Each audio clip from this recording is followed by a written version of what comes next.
Welcome back again. Thank you everyone for the love and support towards the channel, and that's what keeps me motivated.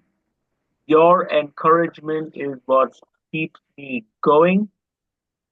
And with all your love and support today, I have another guest from the United States. His name is Brian Gorman, and he is into something my favorite word of the year, my favorite word of, I don't know, basically all time is unconventional. What makes Brian unique is that he's an unconventional coach. What does that mean? We will learn that from Brian because this is the first time that I'm meeting an unconventional coach. I'm sure you and me, we all have met a ton of conventional coaches. There are lots of coaches now. Today, for the first time, I am getting to meet, and you will listen to an unconventional coach. Welcome, Brian. Warm welcome. Thank you. It is so good to be here. Thank you for the invitation. Okay, let's address the elephant in the room.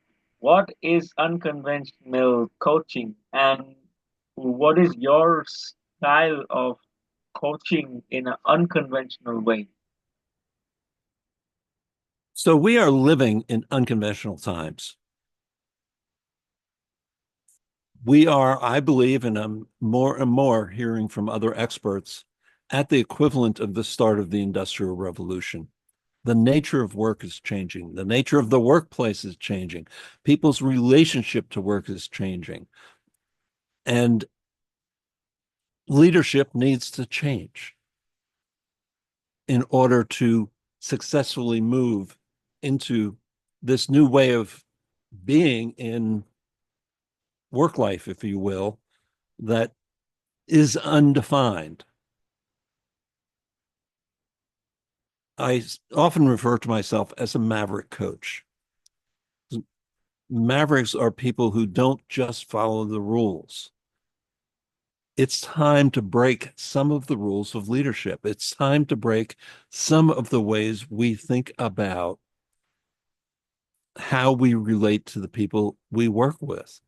And that's what I bring to my coaching. Really forward thinking, optimistic, but different ways of being as a leader today. Sounds like sounds like a life coach, communication coach, a business coach, like a blend of life, business, and basically communication coaching. Is that are these some of the areas that you focus on, or what are the key areas that you normally focus on? You must have read my recent LinkedIn newsletter, Enlightened Leadership, where I talk about life work blending. I heard you use the word blending Life as well. work blending. Yes, we Forget all work talk life about it. balance, forget what Yes.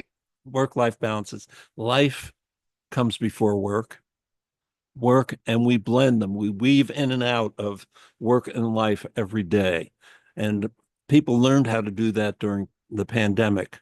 I am not a person that splits apart into my personal life and my work life. So, what my clients are learning in an organizational setting as leaders leading into the future is equally applicable in other aspects of their life as well. And again, when you bring in communication, Communication is at the heart of how we get things done or we don't get things done. I feel like, you mentioned a really valid point where me as a human being and me as a professional is the same person. And a lot of times, we've heard that, that person's mood was a bit off.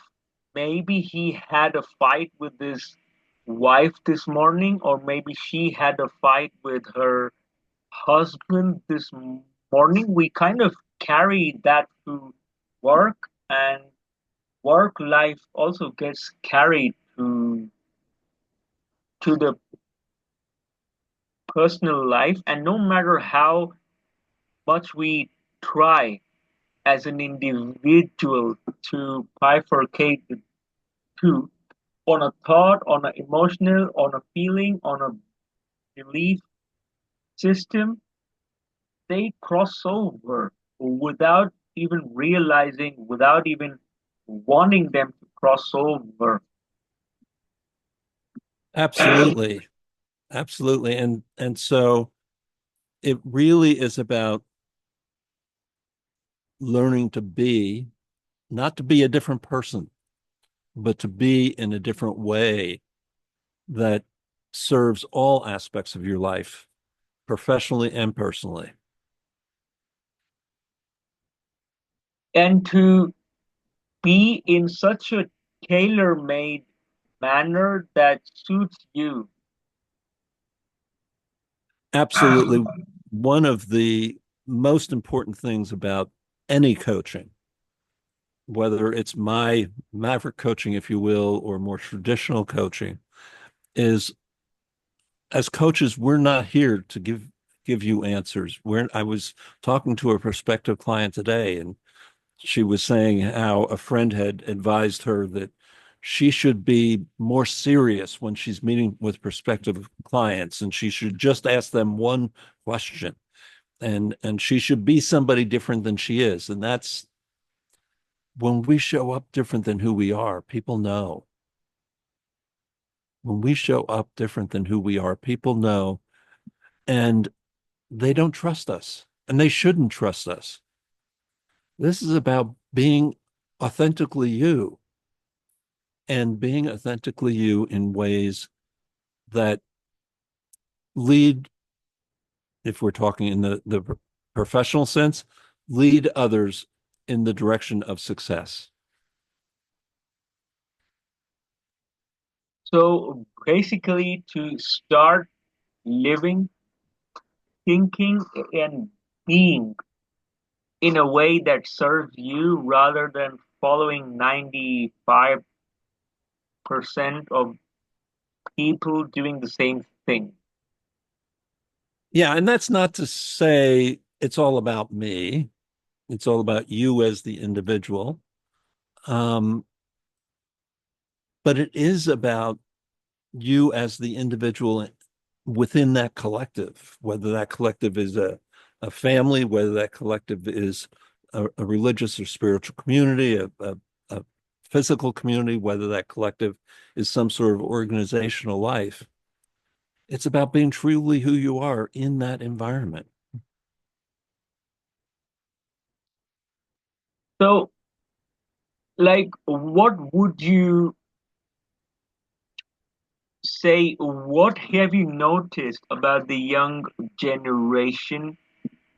What message you would like to just like so sort of generally give to the young generation that can embrace the unconventional way of living without, worrying too much about the stereotypes and without trying to fit in. Especially with So, the age of social media, everyone is trying to fit in into those picture perfect aesthetics. Is it really necessary? so I want to start by giving a message to the older generations. You keep on saying, many of my colleagues, my peers, keep on denigrating the younger generation because they don't have the same approach to work or they don't do things the same or whatever. Of course they don't. They grew up in a different time. They grew up with different messages. They grew up with different tools. So boomers, Gen Xers, et cetera, get to know the younger generation, ask them questions, and then shut up and listen to them. Learn from them because they bring something to the table that we don't have. And to the younger generations, don't write us off either, because we have a lot of learning and experience, some of which is no longer relevant and some of which is timeless. So again, get to know us, ask questions, shut up and listen. I would say it works both ways where the elder generations should ask questions about the new stuff and the younger generation to also ask questions to the elder generation more from a wisdom mentoring perspective Absolutely. rather than simply asking how do I get rich quick and those kind of very generic and very cliches. Rather learn how to catch the fish than to ask for the fish without putting in the hard work. And if you ask me personally, a lot of my generation, and that includes me, there's a tendency of wanting things to happen really quick because that's just the way in technology everything is happening really quick. So there is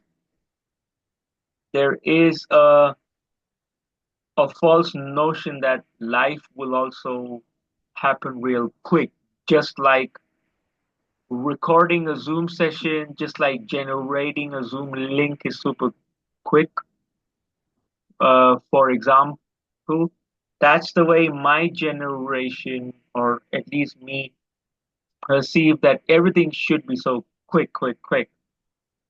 I think that is actually a great example of what I was just talking about. Very often I hear from leaders, she or he has only been in that position for 2 years.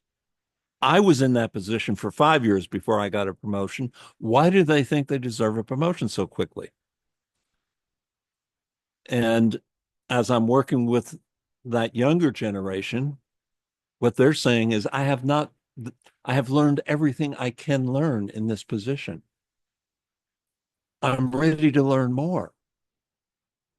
I'm ready to advance, whether here, whether across the hall in another department or somewhere else. I'm not ready to just sit in this seat for 5 years just because that's the way it's supposed to be done. I believe that, yes, it is quicker to learn things. A major reason is that as much as there are a ton of distractions in today's day and age, if an individual is really focused in one direction, one can achieve things much faster because the resources are already there. The elder generation took long, not because of the time management, but simply because getting the resources was way more challenging and way more time consuming. Having said that, the challenge for this generation, this young generation, is there's a ton of resources. How do I make the best choice? Because there's so much. So I have to say no to more resources and more services than to say yes. And that challenge is going to only get greater. I was doing some research for someone about a week ago, and what I learned is today all of the available knowledge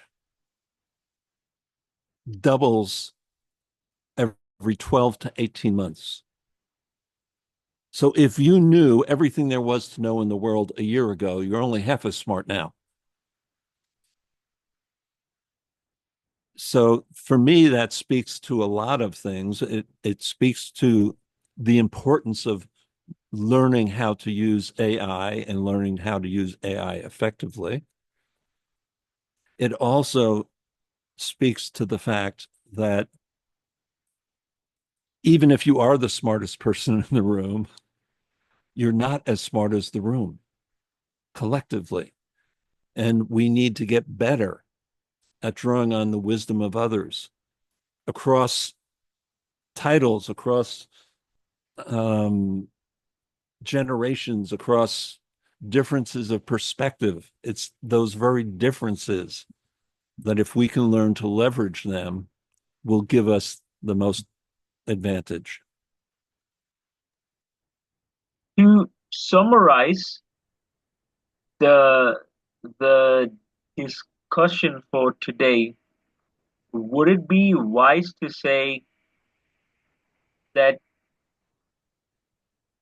engage yourself in continuous learning because knowledge is getting doubled, and also stay focused, I focus think on those are less things, but I think those are both critical skills. Continue to learn because if you don't, the world is going to move further and further away from you, and you're going to feel less and less connected to the world around you. And be curious. Be curious. As you know, I host a podcast, and one of the reasons I do is because if I'm going to host an author, I'm going to read their book. I'm going to learn something new. And then the podcast lets me share that with my listeners. I'm 75 years old. I know how much I don't know, and I will continue to be curious and learn as long as I possibly can. here's a message for all of you, for all the viewers. If you find yourself in an unconventional setting, embrace it, accept it, as long as there is workability, as long as it works, and as long as it doesn't harm anyone in the society. And any final thoughts from you, Brian, regarding unconventional way of living, unconventional lifestyle? I guess my final thought is think of it as continuous renewal for yourself. Thank you very much. And I like this word, maverick. I will use this more in the very near future, as and when I find an opportunity, and as and when I meet unconventional people like you. And this is the message for the audience. If you are still watching till the end, write down in the comments if you are an unconventional human being and mention in a short phrase what are what is unconventional about you and your life. And I'll be more than happy to engage all of us in this conversation. Thank you. Thank you, Brian. Thank you for this opportunity. Thank you. Thank you.